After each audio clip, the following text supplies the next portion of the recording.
Hey everybody, it's Jason Blaha here, and I thought I would cover for you guys just briefly the reasons I believe a home gym, building a home gym, is one of the best long-term investments you can make for your gains.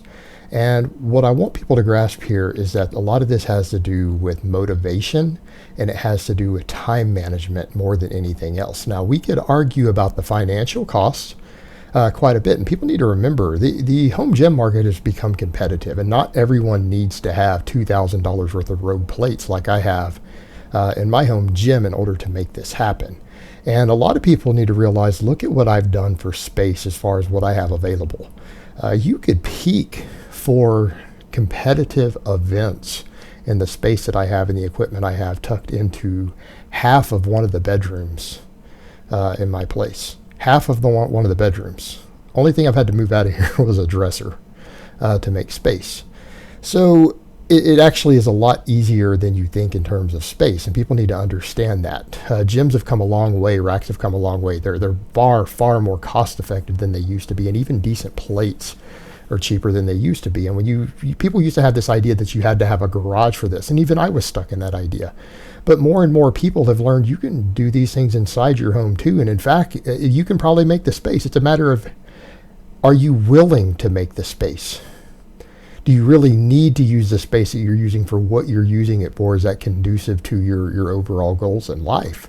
And that's what you have to ask yourself. And then the cost, well, you start adding up the cost. You can build a decent little home gym for $1,000 to $1,500. You don't need to sink thousands of dollars into it like I've done with all the different bars and plates. You can get by with one decent bar. Most of you can get by with 500 pounds of decent plates, right? You don't need, like me, 500 pounds of calibrated plates, 500 pounds of training plates, to do all my heavy deadlifting with. Those training plates are expensive. I mean, you're talking about close to $3 a pound is what I'm paying for those. So, it adds up. But you need that, a rack. Hell, my bench is rated to 1,000 pounds, and it only costs about $120. You need some plywood, some rubber matting. You'd be surprised if you shop around how cheap you can do it. Now, you start adding that up as the cost of your gym membership. A lot of you are paying $50 a month for a gym. That's $600 a year. All right. Within a couple years, your gym has paid for itself. But when we start talking about time management, time is money, people. Not everyone is like I am. And even then, it's more convenient at home than for me to have to travel 15 minutes to a gym and back. But a lot of people, time is money. If you have any sort of busy life, your gym travel time is taken for a lot of you 30 minutes out of your day. What about when you get to the gym and the equipment you need? Because let's be honest here, a lot of bodybuilders come in to do random stuff as stuff is being used, but that's not training. Training is programmed training. The equipment that you need is being used. How often do you go to the gym and have to wait 5 or 10 minutes or 15 minutes out of your training for other people to get stuff out of your way? So before long, your commute to the gym, you're waiting for stuff at the gym, everything else could end up taking an extra hour out of your day beyond your actual training does. If you're doing that 3, 4, 5 days a week, that adds up. Time is money. Furthermore, then there's that motivation. What if you don't want to go in traffic? What if you don't want to travel during the traffic-ier times? Then you got to schedule your life around it. Maybe even schedule your life around the fact that the gym's going to be crowded. You can't get access to the equipment. And if you just buy the stuff you need at home and you have the basics, you'll have everything you need set automatically for you. You already have your safety set. You can mark all where your safeties need to be, where your J-hooks need to be. You can just mark everything with marker like we do on the back of ours, and you're good to go. Now, if you've got a girlfriend, a wife, anyone else who lives with you, that starts adding up. So you've got all of that to factor in, but then it comes down to the sheer motivation. It's easy to stay motivated when you have the stuff at home.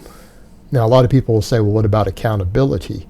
Well, most of you, unless you're there at the same time and everyone sees you have training partners, you don't have accountability.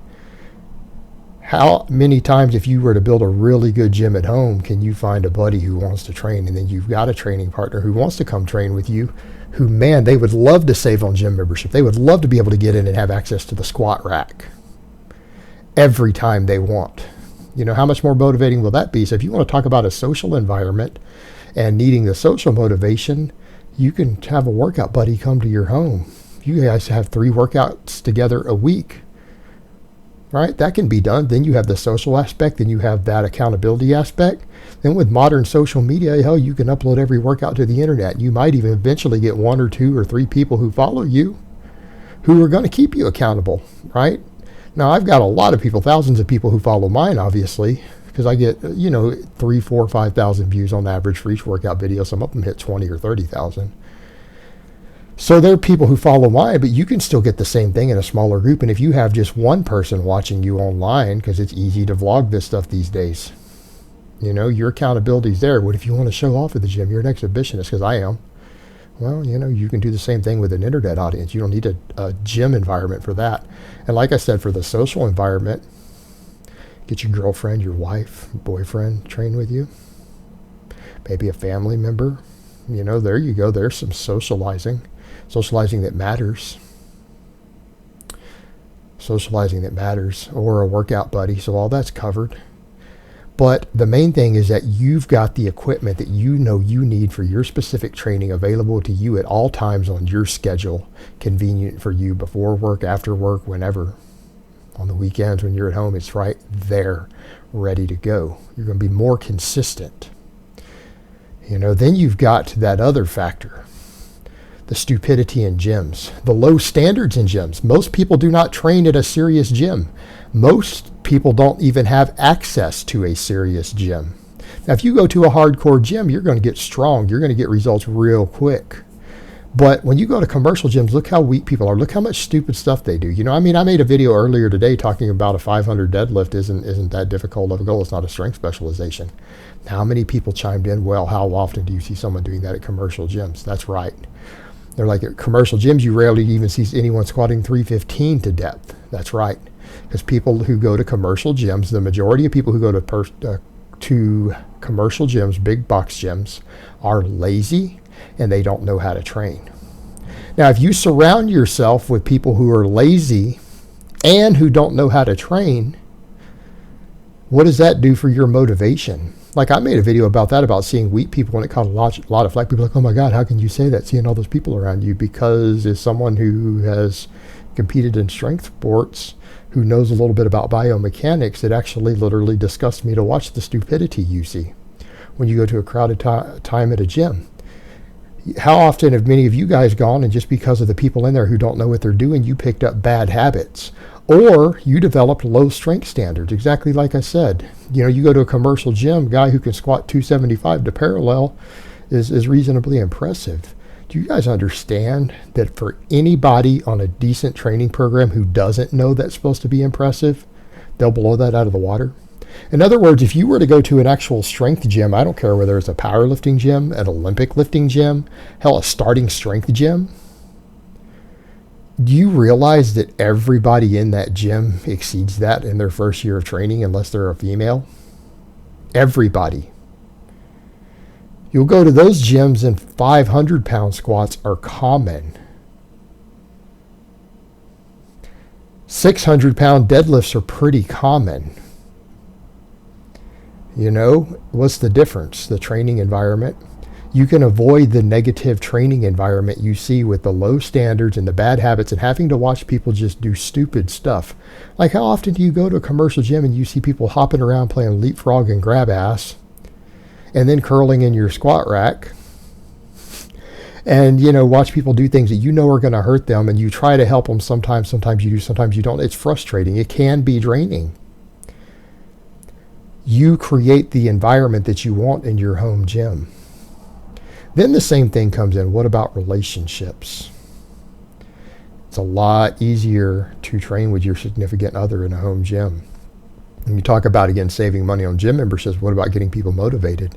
How oftentimes do you have people who one person in a relationship gets involved in fitness and serious about training and the other doesn't? That occasionally causes strife in a relationship.